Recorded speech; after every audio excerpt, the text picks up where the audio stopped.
తిరుపతి నగరంలో వైకుంఠ ఏకాదశి సందర్భంగా జరిగినటువంటి తొక్కిసలాట్లో ఆరుగురు భక్తులు చనిపోవడం తీవ్రమైన విషాదాన్ని కలిగించే అంశం.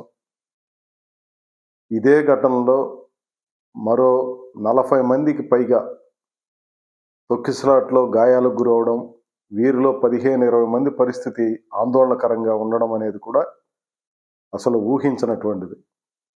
వైకుంఠ ఏకాదశికి లక్షల మందిలో జనం రావడం అనేది ఒక ఆనవాయితీగా గత అనేక ఏళ్లుగా జరుగుతోంది. ఎంత ఇబ్బందులు ఎదురైనా చిన్న గాయం కూడా కాకుండా మేనేజ్మెంటు ఉండేది. ఆ రకమైనటువంటి పద్ధతుల్ని మొదటి నుంచి అనుసరించేది.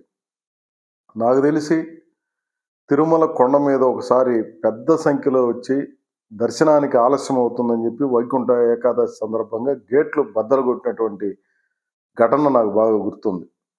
ఆ తరువాత రోజుల్లో అలిపిరి దగ్గర నిరసన తెలియజేశారు. తొక్కిసలాట జరిగిందని. ఇట్లాంటి ఘటనలు మినహా మనుషులు చనిపోవడం అనేది ఇప్పటివరకు జరగలేదు. ఒక దురదృష్టకరమైనటువంటి పరిణామం ఇది. ప్రభుత్వం యంత్రాంగం యొక్క వైఫల్యమే ఈ ఘటనకి కారణంగా నేను భావిస్తున్నాను. ఈరోజు మధ్యాహ్నం నుంచే పెద్ద సంఖ్యలో తిరుపతికి భక్తులు రావడం అనేది మొదలైంది. 9 కౌంటర్లు తిరుపతిలో పెట్టారు. కొండ మీద ఒక కౌంటరు, 9 కేంద్రాలు, కొండ మీద ఒక కేంద్రం, 90కి పైగా కౌంటర్లు ఏర్పాట్లు చేశారు కానీ అక్కడ ఏమాత్రం ముందస్తు జాగ్రత్తలు చేపట్టకపోవడమే ఈ విషాదానికి ప్రధానమైనటువంటి కారణంగా కనిపిస్తా ఉంది. రేపు ఉదయం 5 గంటలకి టిక్కెట్లు ఇచ్చే కార్యక్రమం ప్రారంభం అవ్వాల్సినటువంటిది ఉంటే, అంటే 9వ తారీఖు ఉదయాన్నే 5 గంటలకి టిక్కెట్లు ఇచ్చే కార్యక్రమం ప్రారంభం కావాలి. 8వ తేదీ మధ్యాహ్నం 2 గంటల నుంచే కౌంటర్ల దగ్గరికి పెద్ద సంఖ్యలో జనం రావడం అనేది ప్రారంభమైన అధికార యంత్రాంగం ఆ తీవ్రతని గమనించకుండా సాదాసీదాగా వ్యవహరించడం మూలంగానే ఈ పరిస్థితి ఏర్పడింది.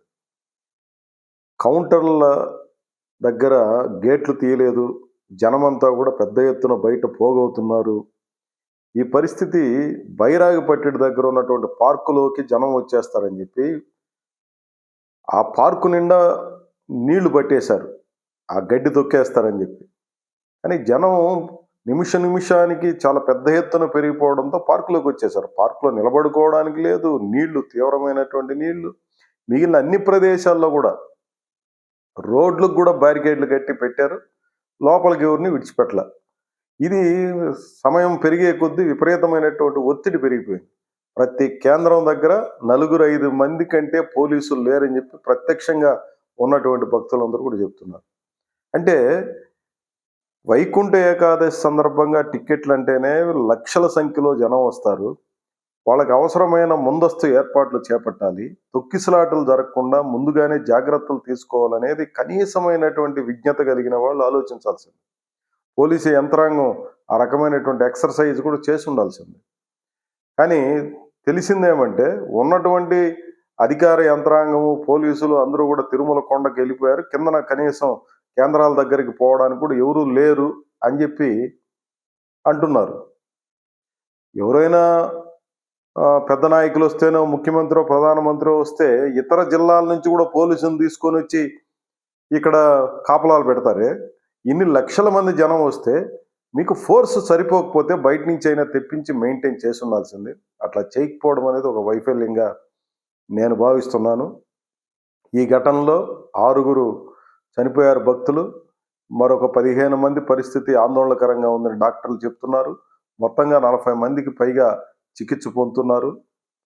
ఇది పరిస్థితి సమయం జరిగే కొద్దీ తీవ్రత పెరుగుతూనే ఉంది. బాధితుల రోదనలు మిన్నంటుతున్నాయి. అక్కడ చాలా ఇబ్బందికరమైనటువంటి పరిస్థితి నెలకొనింది. బీభత్సంగా ఉంది లోపల. కాళ్ళు విరిగిపోయిన వాళ్ళు, చేతులు విరిగిపోయిన వాళ్ళు, తల గాయాలైనటువంటి వాళ్ళు, రక్తంతో ఓడుతున్నటువంటి వాళ్ళు, అసలు చూడడానికి కూడా చాలా ఇదిగా ఉంది. కానీ రుయాస్పత్రి డాక్టర్లు చాలా పెద్ద సంఖ్యలో మూకుమ్మడిగా వచ్చేశారు. మంచి వైద్యాన్ని అందించడం కోసం ప్రయత్నం చేశారు. రుయాస్పత్రి సూపరింటెండెంట్ రవిప్రభు గారు, ఆర్ఎంఓ హరికృష్ణ, ఇంకా ఉన్నతాధికారులందరూ కూడా అక్కడే దగ్గరుండి అన్ని రకాల ఏర్పాట్లు చేయడానికి సీరియస్ ప్రయత్నాన్ని చేస్తున్నారు. స్విమ్స్లో కూడా అదే రకమైనటువంటి వైద్యాన్ని అందిస్తున్నారని చెప్పి తెలిసింది. ఈ ఘటనలో చనిపోయిన మృతులకి ₹1 కోటి నష్టపరిహారం, వారికి ప్రభుత్వ ఉద్యోగం, క్షతగాత్రులకు కూడా నష్టపరిహారంతో పాటు వాళ్ళకి నాణ్యమైన వైద్యం అందించడం అనేది కనీసమైనటువంటి బాధ్యత ప్రభుత్వాన్ని. ప్రభుత్వం తక్షణం స్పందించి వారికి న్యాయం చేయాలని చెప్పి కోరుతున్నాను. ఇట్లాంటి ఘటనలు జరగకుండా అవసరమైన ముందస్తు జాగ్రత్తలు తీసుకోవాలని చెప్పి కోరుతున్నాను. తిరుమల చరిత్రలో ఇట్లాంటి ఘటన జరగడం ఇదే మొదటిసారి. ఇక ఇదే చివరిసారి కూడా కావాలి. దానికి అవసరమైన అన్ని రకాల చర్యలు ప్రభుత్వం చేపట్టాలని చెప్పి విజ్ఞప్తి చేస్తున్నాను. Opened 8 counters in Tirupati and 1 in Tirumala. But whatever 8 counters, every counter is peaceful except one MJM school where there was Padmavati Park and there was stampede there because all of a sudden they've opened the park at 9 p.m. and all of them, because there were around 4,000 to 5,000 people inside, they have come at once. So due to which there was a stampede. Otherwise all counters were peaceful. They have left into the queue little early. So everything was peaceful except a few injuries and few deaths whatever happened in Ruya and Swims. But it is really unfortunate because all throughout other states also, Karnataka or Tamil Nadu, they have come. Really unfortunate. They were children, they were women, they were old people. They've been waiting since morning to get this Vaikunta Ekadasi tickets. But due to that stampede, unfortunately, there were few deaths and also injuries. But now everything has fallen in place. It is under control. How many members are there? So it will be declared. So in the hospital, people have been hospitalized. Nearly 20 people have been hospitalized in Swims and also in Ruya and also in Swims. So it will be declared. Once the doctors declare, it will be informed. What is main incident occurred? ఏది కారణం ఏమైంది? దేనివల్ల చూపిస్తున్నారు? ఇది ముఖ్యంగా hospital ఎక్కువ మంది, పార్కులో ఎక్కువ మంది ఉండడము, మార్నింగ్ నుంచి ఒకసారిగా ఒక గేట్ వదలడం వల్ల ఒకసారిగా వచ్చి ఆ టికెట్స్ అయిపోతాయి అనేసి ఫ్రంట్లో ఉన్న వాళ్ళు రావడం వల్ల అక్కడ స్టాంపిడ్ అనేది జరిగింది. ముఖ్యంగా స్టాంపిడ్.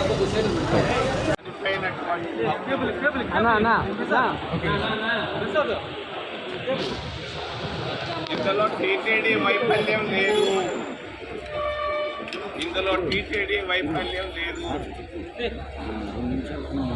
టీటీడీ అధికారులు బాగా చేస్తున్నారు. ఈ మధ్య క్రితం కంటే ఎంతో బెటర్. వాస్తవ విషయం చాలా మందికి తెలియదు. భక్తులు రాత్రంతా ప్రయాణం చేసి ఆతృతతో వచ్చి క్యూలో నిలబడ్డారు.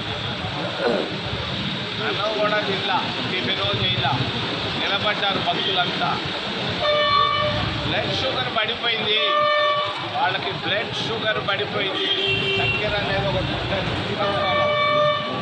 నేను చాలామంది పడిపోయిన భక్తులు పక్కనే స్థానికులు ఉన్నారు, ముఖ్యంగా పెద్ద హరిజన వార్డు నుంచి చాలామంది. వాళ్ళు కళ్ళతో చూసి చెప్పారు, ఎవరు వాళ్ళని నెట్టలేదు, తట్టలేదు, వాళ్ళకై వాళ్ళే పడిపోయారు. ఇది వాస్తవం. దీనికి శ్యామలరావు కానీ, వెంకయ్య కానీ, టీటీడీ అధికారులు కానీ, పోలీసులు కానీ సంబంధం లేదు. మరి చాలా ఆశతో వచ్చారు, వస్తే అక్కడ మేలు జరుగుతుంది వైకుంఠంలో అని. మరి కడుపు నిండా ఏమీ తినకుండా వచ్చి క్యూ లైన్లో నిలబడ్డారు.